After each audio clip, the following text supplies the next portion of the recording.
So this video is going to show you a quick summary of what we're doing with the repeat and the 4 loops in the worksheet.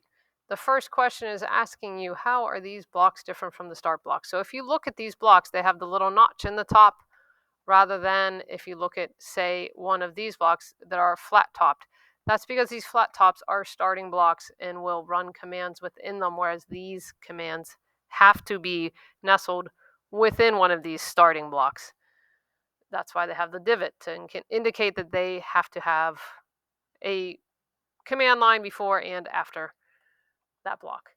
Now, if we move on, a repeat block, it lets you run a command a set number of times. So this is an example, say a child's toy car, then when you hit a certain button, the lights will hit briefly after hitting a button. You wouldn't want this to be forever because the battery would run out. So if I show you this one, when I hit the button A, and I turn off of snail mode so that it's not so slow, you'll see that these are going through those loops the whole time. Now, if instead I change this to be a for loop, here's the for loop, and I take that and I drop it in there, this will do the same thing. If I hit play, you'll see it's doing the same thing. Now, so what's the difference between a repeat and a for loop then, you might ask?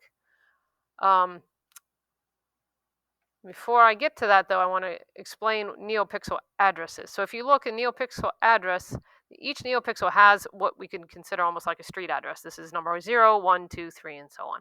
So you can use this block here that says set pixel color at, and then a position number to a certain color. So all this position number means is one of these addresses.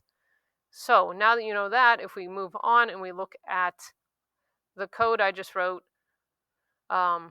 although this one's only using the show ring, but fine. They're basically the same thing.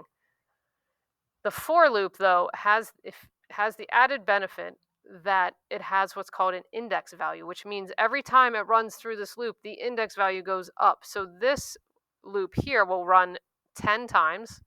Each time it runs through, index becomes 0. Next time through, index is 1. Next time through, index is 2, and so on. So if you watch what happens when you write this code, you will see that the pixel that turns to red is going to increase as it goes along. So this is basically like the chasing lights command.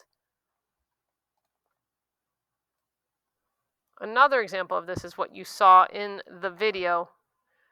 Hold on, let me delete this one, because you cannot have multiple A buttons.